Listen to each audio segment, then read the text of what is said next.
Ever since the introduction of the Supply Consumption Modifier, builders have been complaining more about the high maintenance cost of their builds. After extensive testing, data gathering, and observing, I think I am able to nail down the main culprits leading to these high maintenance costs. I divided these problems up into 4 neat categories for your convenience: PLAYERMANBAD, CLANMANBAD, FACTIOMANBAD, and DEVMANBAD. But before we take a deep dive into maintenance cost, let's define some terms. Region, the official term for what most players will call a hex or a map. Think Deadlands or Farina Coast.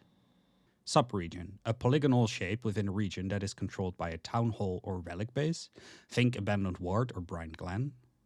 World structure, a structure that always exists in the world and can only be rebuilt by players. Think town hall, relic base, safe house, and garrison houses. Player structure, any player-built structure. Think things like pillbox, bunker, facility, barbed wire, container, etc., etc. Structure, both world structures and player structures. Build, a complex of structures in a certain configuration. Base cost, the amount of maintenance supplies it costs on an hourly basis to prevent decay on a structure. Maintenance cost, the base cost multiplied by the supply consumption modifier. Supply consumption modifier, a number based on the amount of structures in a subregion. msup, shorthand for maintenance supply. Clan, in-game organized group of players that technically are called regiments. With those defined, let's dive into why major maintenance has to deal with these high maintenance costs for their builds. The first thing that stands out when visiting lots of facilities is that most people don't seem to be aware of the base cost of structures. To illustrate this, I made a testing site consisting of 8 different setups. A diesel power plant on 4 small 1x1 foundations, one of which is a corner piece. A diesel power plant on 1 large 2x2 foundation. 3 oil refineries, placed on a separately supplied large foundation. 3 pillboxes, 3 power poles, 3 small foundations, 1 pipe, and 1 underground pipe. Each setup has its own tunnel with appropriate settings to measure the maintenance cost. The setup with the 3 oil refineries has an extra tunnel to separate the maintenance cost of its foundation. All tunnels have their settings reset within a 3-minute period to ensure that the supply consumption modifiers change at the same time and to the same number.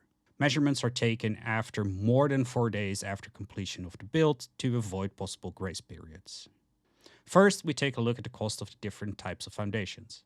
Looking at the 2 builds with the diesel power plant, we can see that there is a significant difference in the maintenance cost. The diesel power plant on the 4 small foundations has a maintenance cost of 18 msups in the last hour. The diesel power plant on the 1 big foundation has a maintenance cost of 7 msups in the last hour.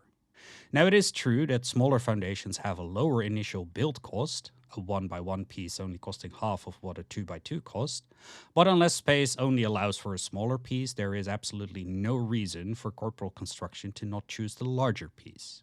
Now let's have a look at the base cost of different structures. Most player structures have the same base cost, but some player structures have multipliers of themselves. All foundations, for instance, will consume 2 times more maintenance supplies, and underground pipes will consume 4 times more maintenance supplies, as the game will tell you when you hover over them in the build menu. So let's inspect our test build with the 3 structures each. And remember, the oil refineries are on a foundation that is separately supplied and does therefore not add to the maintenance cost we are interested in. We see that the 3 foundations and a tunnel had a maintenance cost of 14 msups last hour. The 3 facilities and the tunnel had a maintenance cost of 8 msups last hour. The 3 pillboxes and the tunnel had a maintenance cost of 8 msups per hour. And the 3 power poles and the tunnel also had a maintenance cost of 8 msups last hour. Now, you might think that a difference of 6 between the foundations and the other player structures isn't too bad. But once we start to scale up in this setting, we can see that things get out of hand quickly.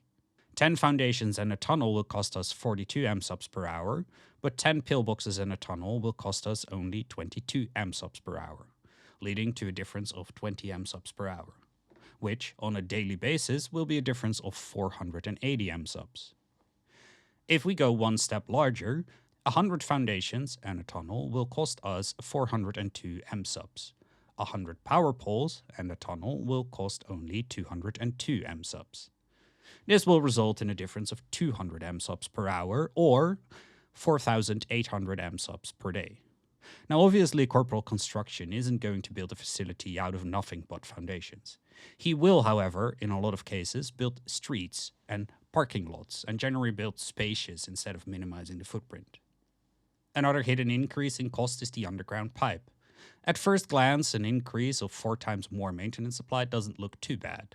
But if we come to the setup with the pipes, we can see that our normal pipe plus tunnel used 4 msups in the last hour. But if we go to the underground pipe, we can see that it and its tunnel used 10 msups in the last hour.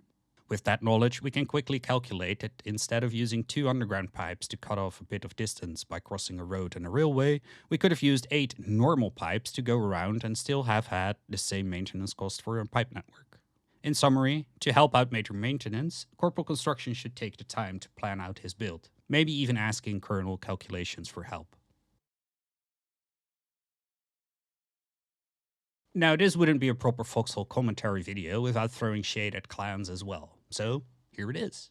Where Corporal Construction and major maintenance in the previous chapter probably were part of a small group, or even the same person divided by the inevitable march of time, making it relatively easy to overcome the mentioned issues. With clans, however, there is an added problem: clan structure. At the head of the clan sits General Idea. General Idea dreams big and only concerns himself with the proposed output of the facility. Having done some beer coaster math, they will plan the facility by throwing down blueprints at the facility site.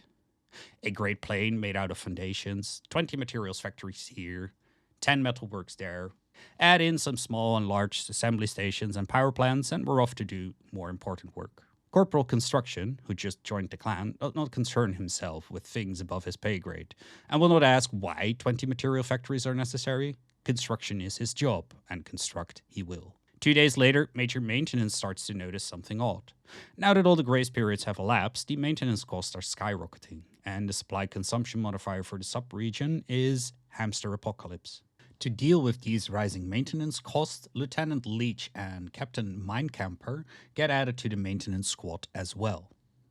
When the msub stockpiles are still dwindling fast, even with the addition of these two, Major Maintenance starts thinking something else is going on. He decides to enlist Sergeant Suspicion to keep an eye on things. To help with the task, Sergeant Suspicion takes initiative and asks Private Paranoia to help him out. Together, they come to the conclusion that it's probably best to get Corporal Punishment into the squad as well. Now, before I stretch the puns and metaphors beyond breaking point, allow me 2 more to illustrate the point. Instead of enlisting Major Maths to help with their facility and maintenance needs, clans tend to throw major manpower at the problem. Having dealt with individual and group problems, let's now turn our attention to the overall picture within a faction. Within a faction, the biggest problem seems to be the efficient division of labor, resources, and materials. Most facilities have their own dedicated material factory for msubs, their own production line for petrol, their own small assembly stations, their own metalworks, etc., etc. The result of this arrangement is that a lot of the dedicated production facilities are idle most of the time. To illustrate the point, I did an msub census of several regions. The census follows this procedure. Each maintenance tunnel on the map is visited. Each bunker, relic base, and town hall that had at least 1 msub in it also got visited. Upon the visit, the data that get recorded are the amount of structures the settings apply to, the amount of msubs that were consumed in the last hour, the modifier that applies to the supply source, the type of supply source, and the amount of msubs in the stockpile. From these data, we can see that the entire Heartlands region, divided over 112 supply sources, had a total maintenance cost of 9,353 msubs per hour. The entire Ashfields region, divided over 119 supply sources, had a maintenance cost of 13,748 msubs per hour. And the entire Red River region, divided over 149 supply sources, had a maintenance cost of 9,664 msubs per hour. Now, these numbers sound like a lot of msubs are needed on an hourly basis, and that is true. But once we start to express these in the equivalent of the maximum production of a materials factory, we start to see why division of labor is a good idea. For example, a materials factory produces 20 msubs per 25 seconds. That is 48 msubs per minute and 2,880 msubs per hour. Now, if we take these numbers and we apply them to the entire region, we can see that this will give us a maintenance cost of 3.2 material factories per hour for the entire Heartlands region, 4.8 material factories per hour in Ashfields, and 3.5 material factories per hour in Red River. So what about the salvage needed for all these msubs? Since we know that 20 msubs cost 100 salvage to produce, we know that 1 msub will cost us 5 salvage. Now we can simply multiply the maintenance cost for each region by 5 and see the amount of salvage necessary on an hourly basis. For the Heartlands, this comes down to 46,765 salvage per hour. Ashfields would consume 68,740 salvage each hour, and Red River would need 48,320 salvage per hour. Where do we get this salvage? A salvage mine on petrol at minimum produces 27 salvage per 8 seconds, which comes down to 12,150 salvage per hour. A salvage field contains about 50,000 salvage. Knowing these numbers, we can see that the Heartlands maintenance cost in salvage is the equivalent of 3.8 salvage mines on petrol, or a little under 1 salvage field each hour. The maintenance cost for Ashfield is 5.6 salvage mines on petrol, or a little under 1.5 salvage field each hour. And the maintenance cost of Red River is 3.9 salvage mines on petrol, or a little under 1 salvage field. So in conclusion, if each of these regions made a single facility providing the necessary msubs for the region's maintenance cost, the biggest facility would be in the Ashfields with 5 materials factories consuming 1.5 salvage field an hour. Now I left a favorite target of the community for last, the developers. But before we do that, let's remind ourselves what the supply consumption modifier is and why it got introduced. The old maintenance system was a static system and it didn't matter where you built your bunker or facility. The base cost was the same as the maintenance cost, and it was the same no matter where you built. With the addition of the supply consumption modifier, the new maintenance system becomes an adaptive system. The base cost gets multiplied by the supply consumption modifier for that subregion. So the maintenance cost of the exact same build can vary significantly from subregion to subregion, depending on that subregion's supply consumption modifier. The supply consumption modifier is a number on a sliding scale and is expressed as one of these 4 terms: very good, good, poor, and very poor, where very good means a low number and very poor means a high number. A sliding scale means that very poor can be 2.1 or 3.5 or 4, for instance.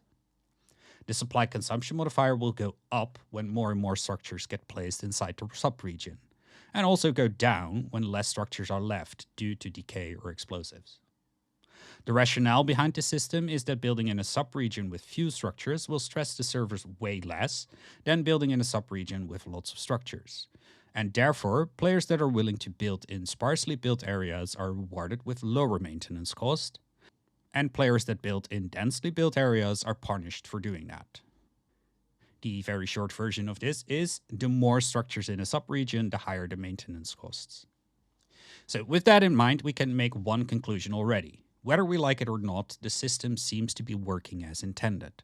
Heavily built subregions are being hit hard with the new supply consumption modifier, whereas the few sparsely built regions are celebrating their low maintenance costs. Now let's have a look at the regions where things can be improved. First off, when looking at the map, the first thing that is pretty obvious is that the distribution of subregions isn't very equal, not only in number, but also in size.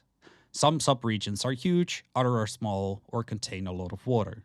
Some maps have a lot of subregions, some maps have few subregions. Couple this with the fact that the subregion supply consumption modifier is determined by the amount of structures in that subregion, and we can clearly see why this could be improved upon. Secondly, the communication of the system to the player, and I don't mean the vague language that is used to express the supply consumption modifier, like a very poor and very good. I do understand the need to keep the real numbers hidden. The issue that keeps popping up over and over is the fact that people don't understand the sentence, structure can prevent decay for X nearby structures. While technically a correct sentence, it is not a very insightful sentence. In the case of a tunnel, we get this information already with the sentence, these settings apply to X nearby structures. And in the case of a bunker base, town hall, or relic base, it doesn't really matter because you can't change the settings anyway. Not only that, but that sentence hinges on the word can. Structure can prevent decay for X nearby structures. This, however, comes with a bunch of caveats. Firstly, there might be another supply source overlapping with this supply source. So for example, we have two tunnels that are very close to each other. One tunnel will say that it can prevent the decay for 360 nearby structures, and the other tunnel 10 meters away will say that it can prevent the decay for 327 structures. This does not mean that both tunnels combined are preventing the decay on 643 structures. The answer to how many structures it prevented the decay on also doesn't come from the supplies consumed in the last hour, because that is dependent on the supply consumption modifier and on the next point. Grace periods. Player-built structures have a grace period, a period of time in which they will not decay. After the grace period is over, it will start to take decay damage.